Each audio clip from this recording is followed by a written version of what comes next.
Hello and welcome to Apprentice Effects, the show that keeps you up to date on everything in and around New Milford.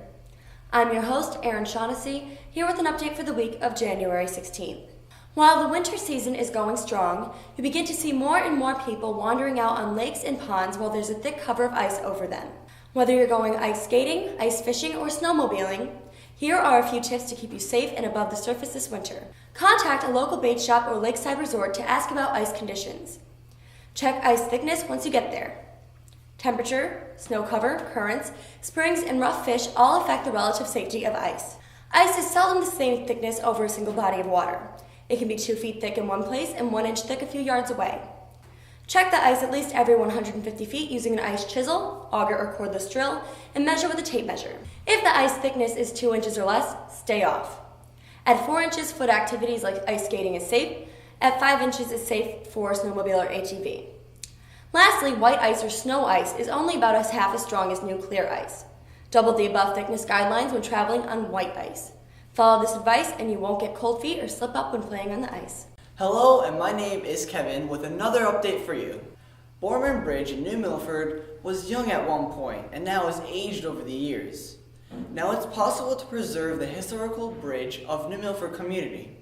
Borman Bridge was closed to traffic in the early 1980s, and a replacement bridge for vehicle traffic was completed in 1984. In 1985, the old bridge was reconstructed for pedestrian sightseeing. A few years later, the structure's ornamental and floral design above the portals had rusted, and the bridge deck had become unsafe, even for foot traffic. That's why a $15,000 grant has been secured by the town to assess the 125-year-old bridge and determine what would be needed to restore it for foot and bicycle traffic. The Youth Agency is running a 6-week educational and support group for teen girls grades 9 through 12 called Don't Let Emotions Run Your Life. It will take place on Tuesday starting on February 3rd at the New Milford Youth Agency. You will be able to choose the time slot in which you would be able to attend, either from 2:30 to 4 or later in the evening from 6:30 to 8 p.m. This support group helps to teach coping skills, communication, problem solving, mindfulness, and those who attend learn new ways of managing their feelings so that they'll feel ready to be able to handle what life sends their way. For more information or to register, please contact Laura at laura@youthagency.org. The test I took on the website of NIDA National Drug Fact Week has many questions that surprised me, and I have selected one. You can go to the description below and click the link to test yourself how much you know. So my question is, what is the most common 2 drug combinations that result in death? A. Alcohol and cocaine.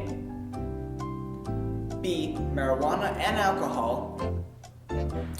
C. Prescription painkillers and alcohol. Or D. Prescription painkillers and LSD.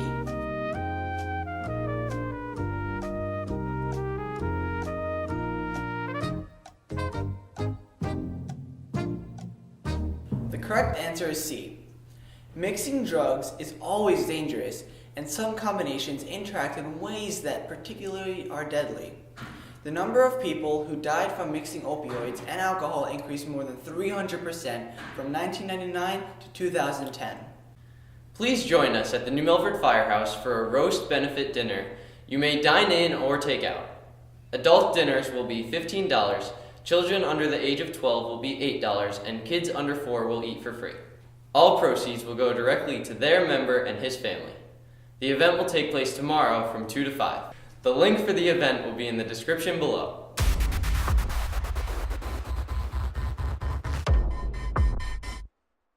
Hello, Austin Hango here for the Apprentice Effects Entertainment and Technology Update. 4 decades have passed since the first haunting at the Ellen Marsh house. Now, a group of orphan children are forced to evacuate their London home during World War II. The caretakers, Eve and Jean, bring the kids to the English countryside, where they take refuge in an abandoned supernatural cabin. Although the cabin seems odd, it feels ultimately safe. This awakens the dark inhabitant of the house, and it's not long before the caretakers notice it's not what it originally seemed to be. As the safe house becomes that of horrors, Eve asks for a young pilot to help investigate what's happening. She soon discovers it may not be a coincidence they have taken residence in this house. To know what happens to all that were there, go see The Men in Black 2. angel of death. Last Friday, Mike and Mark showed how to make a chocolate chip cookie that made Santa really happy and full of joy. Let's check it out. Mike and I are back again after our triumph in 10-minute turkey. Wow. Mike, you're like... Listen, to address a problem that apparently arose during this past Christmas Eve. From social media, we have found out that Santa was not impressed with this year's Christmas cookies. So we decided to put together a series of 2-minute cookie classes so that next year everyone can have homemade cookies for Santa. We're going to start with the easiest cookie, the chocolate chip. So let's get going. We're going to start with the dry end of the cookie. So you start with 4.5 cups of flour. Add in 2 teaspoons of baking soda. Half a teaspoon of salt. Mix it all together. And then you're good for the dry ingredients. Okay, we're going to go into the second part of making the cookie, putting together the wet ingredients that we're going to add to the dry that we've already put together. Start with 1.5 cups of brown sugar, 1.5 cups of white sugar. You're going to add the butter now and mash it up. What is going on here? Why don't you guys try picking on someone else? Why don't you try beating up on Crisco, margarine, lard, or vegetable oil? Why does it always have to be butter? I don't even know how to proceed after that. Let's just pretend that didn't happen, okay? Alright. Keep going. Now you're going to add 4 eggs and 1.5 teaspoons of vanilla. Mix it all up. So now that we've got both the wet and the dry finished, we're going to mix the two together. Do you think we'll have any more visits today? Maybe. I hope not. I think that was like a bad lunch, you know, like a burp or something like that. Just kind of.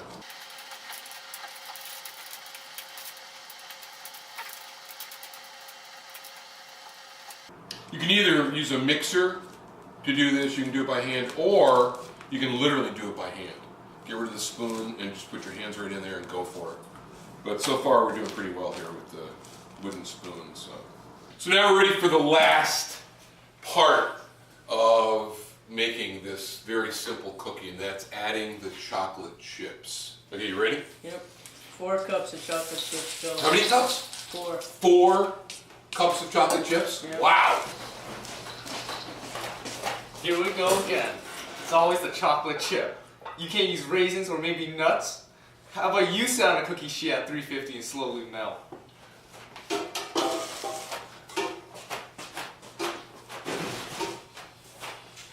Yeah, I've heard rumors that this place was haunted a long, long time ago, and I have a feeling that we're seeing some of those ghosts from this kitchen 100 years ago. Wow. Okay, we're going to take a quick break and try to figure out what just happened, and we'll be back to cook these cookies. So we're back. We're at the point now where we've got our dough all set. The chocolate chips are back in the dough. Mike and I were just talking at the break. It's a good thing we're not working with like lobsters or grizzly bear meat. You know, it would be a whole different story. We use a scale to get an exact measurement of what we want to do. We're doing 2-ounce cookies. So it just makes it a lot easier instead of guessing all the time. So we've got parchment paper down on the pans, and we're just going to go and make some cookies.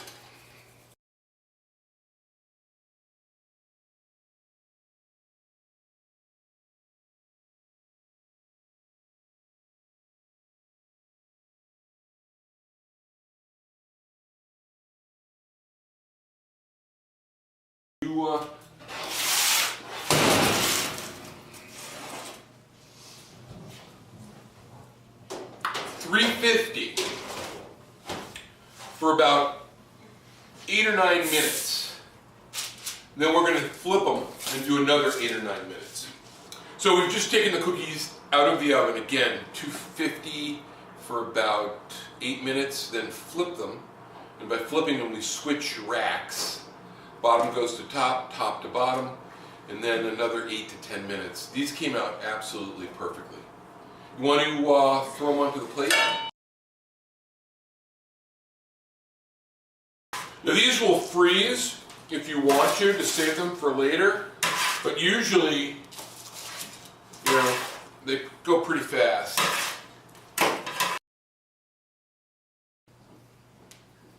Oh my God, that's perfect. That's great. So even though we had some problems with butter and chocolate chips today, I think we did a great job.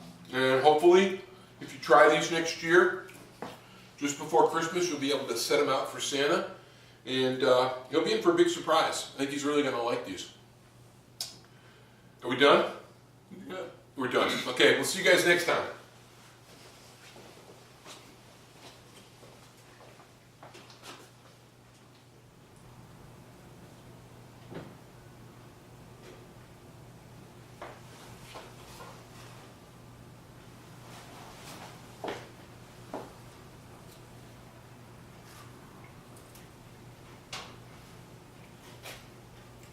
That's the best chocolate chip cookie I've ever had.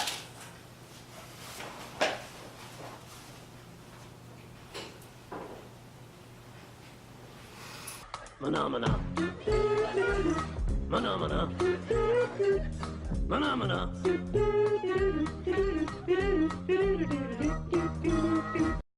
Mike and Mark stopped by and gave me a piece. It's really...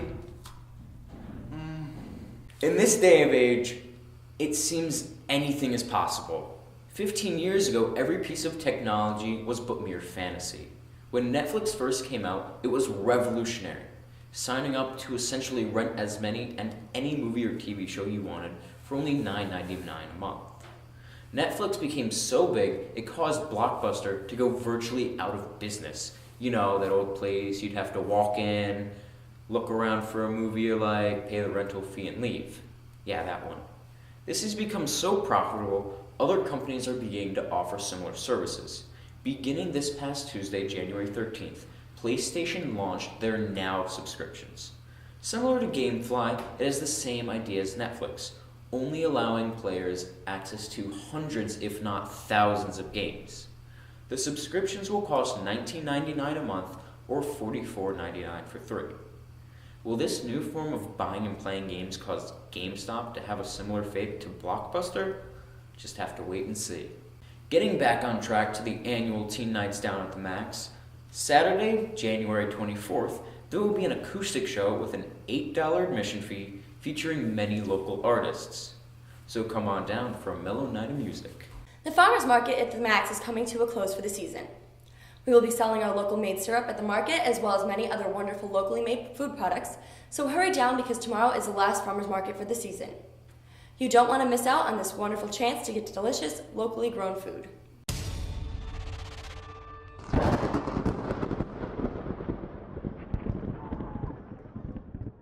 Now here's your weekend weather report from DuoZay. According to theweather.com, this weekend will start off with what looks like a sunny yet chilly Saturday, with highs only in the mid-20s and lows in the teens. On Sunday, however, you can expect slight rain throughout the day and through evening hours, with temperatures up to a weekend high of 40 and lows around 30 degrees. To start off next week, there will be partly to cloudy skies throughout the Monday, with temperatures dropping slightly, ranging only from lower 20s to mid-30s. And this has been one of 3 tri-weekly weather reports. Weather out.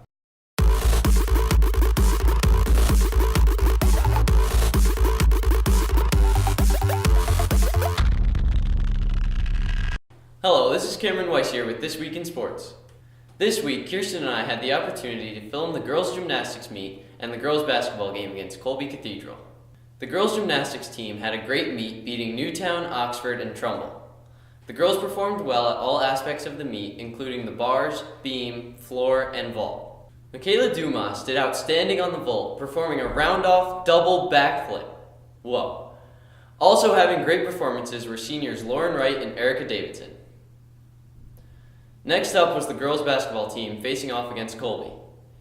Throughout the entire game, both teams seemed to be making almost every shot back and forth. Lindsay Heaton played an amazing game, dropping point after point after point. After a hard-fought game, the girls ended up losing 51-59. Good luck next week against Pomperog and Stratford. Thank you, and now over to you, Kevin.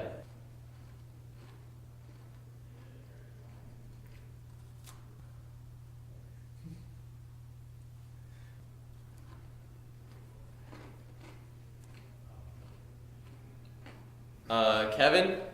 Okay. Did you get a new winter coat this year?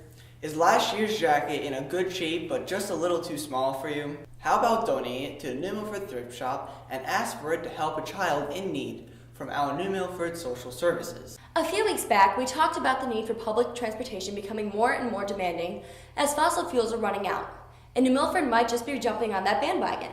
Or should I say rail car? Plans to create a Metro North rail line from Danbury to New Milford have been set in motion.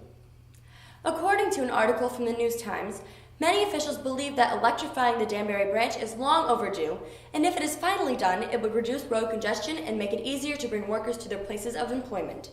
Mayor Pat Murphy said she would like to see passenger rail service restored as far north as Pittsfield, Massachusetts, as it was for much of the 19th century and up through the 1960s. Right now, let's just work on getting the lines to New Milford up and running. Sites considered for a new station in New Milford range from Pickett District Road to Anderson Avenue to 3 spots in the village center. This could be a major step forward in making public transportation more accessible and helpful to people, and could lead to even bigger and better things. We'll keep you updated as we learn more about this project. This has been Erin Shaughnessy, and thank you for watching. See you next week on Apprentice Effects.